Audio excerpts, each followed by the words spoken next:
আজকে বাসায় চল, বাসায় গিয়ে তোর আমি সব বুঝাবো আজকে। চল। তোকে না কতবার নিষেধ করছি আমার বোনের আশেপাশে ঘুরবি না, আমার বোনের সাথে মিশবি না, আর তুই আমার বোনকে নিয়ে এসে এখানে রাস্তার মধ্যে বার্থডে সেলিব্রেশন করতেছিস। তোর কি লজ্জা নাই? আপনি খালি তোমার বড় ভাই থেকে আপনাকে সহ্য করতেছে, কিন্তু আপনি এখানে দাঁড়াই থাকতে পারবেন না। হ্যাঁ? আগে ভদ্রলোকের ছেলে হ, তারপর ভদ্রলোকের মেয়ের দিকে নজর দিস। কথাটা ভালো মতো মাথায় রাখিস। ওকে লক করলি কেন? মা দরজাটা খুলো বলছি। আমি না বলা পর্যন্ত দরজা একদম খুলবা না। অনেক সহ্য করছি, তোমার মেয়ের প্রেম করা আমি ছুড়াই গেছি। এই তোমার কোথায়? এই ছেলে, তুমি এখানে কেন? তোমার কোথায়? তোমার নিয়ে আসছি। দেখেছো কত বড় বেয়াদব, মাস্তানি করতে এসেছো না? পুলিশ ডেকে 14 শিখের ভাত খাইয়ে দেবো। ডাকেন না পুলিশ, দেখি পুলিশ আমার কি করতে পারে। ডাকেন পুলিশে বলবেন যে আপনার মেয়ের সাথে আমি প্রেম করছি, এই চোখ তো না, এসব তো আর কোনো অন্যায় নেই। একদম চুপ, বেয়াদব ছেলে কোথাকার। এই ওকে ভিতরে কে রাখবে? এই ছেলে, এই ছেলে। এই ও তো ডাকাতি করতে আসছে, এই টাকা। তোমার তুমি চলো। কোথায়? তোমার সামনে আমি দুইটা রাস্তা খোলা আছে, হয় তুমি আমারে বিয়ে করবা, নাহলে তুমি তোমার বাপ মার পছন্দের ছেলের বিয়ে করবা। কোনটা? আমি তোমাকে ভালোবাসি ঠিকই, কিন্তু আমার বাবা মাকে কষ্ট দিয়ে আমি কোথাও যেতে পারবো না। এখন লজ্জা থাকলে বাসা থেকে বেরিয়ে যাও সবাই। যাও। চল। ফারহান, ফারহান, আমি তোমাকে ভালোবাসি। তো তুমি যদি আমার ভালোবাসো সেটা তোমার বাবা মারে বলো, তাতে বোঝাও। আমাদেরকে মেনে নাও প্লিজ। অসম্ভব, ওই রকম একটা বেয়াদব ছেলের সঙ্গে তোর বিয়ে কখনোই দেবো না।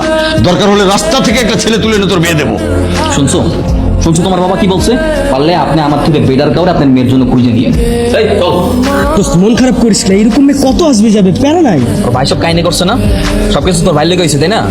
তোর বাইরে যদি কোনোদিনও পাইছি না, ডাইরেক্ট সার্চ করে দেবো। তুই কিন্তু ওর সাথে কখনো নিজ থেকে যোগাযোগ করবি না, কখনো কল করবি না। দেখলি না ওর বাবা আমার সামনে কিভাবে আমাদের অপমান করলো।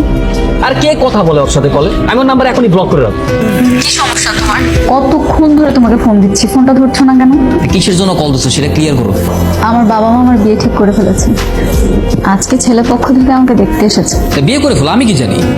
ছেলের নাম মহিউদ্দিন, ও দাঁতের ডাক্তার, 7 নম্বর সেক্টরে থাকে।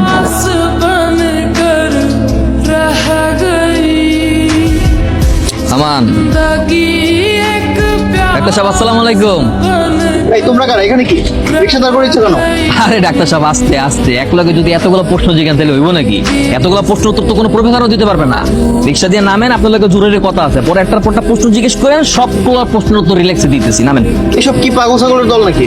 চাচা আপনি চলেন তো। আরে থামেন না, এই মুরব্বী কি সমস্যা? কি কি তিনটা পোলা আপনার লগে দাঁড়াই আছে, চয়ে বাজে না, কিছু মনে হয় না? হ্যাঁ, তিনটা মানুষ আপনার জন্য দাঁড়াই আছে আর আপনি অবহেলা করে চলে যাবেন, হইব নাকি? নামেন, নামতে বলছি, নামেন। কি বলবে এখানে বলো, আমি নামতে পারবো। আরে ডাক্তার সাহেব এত তারা কিসের, একটু নিচে নামেন না, দুটো কথা বলি। ডাক্তার সাহেব মনে স্বেচ্ছায় রিক্সা থেকে নামবে না, তাকে জোর করে ধরে নামাতে হবে। এটা আমার ব্যবস্থা করতো। এই নামেন। আরে নামেন, আরে নামেন।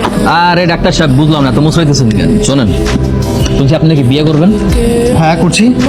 এটা খুবই ভালো কথা, কিন্তু আপনার বিয়েটা হচ্ছে না। বিয়ে হচ্ছে না মানে? কেন হবে না?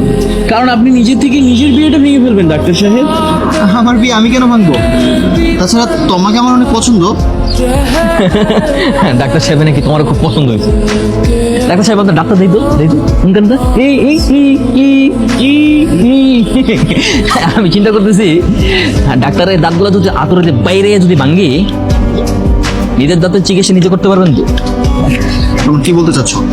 তোমা ফারহানের গার্লফ্রেন্ড, ফারহান ছাড়া তোমাকে কেউ বিয়ে করতে পারবে না, বুঝছেন? কিন্তু এই তোর ভালো মতো কথা বলে বুঝছ না? তোর কি কইছি?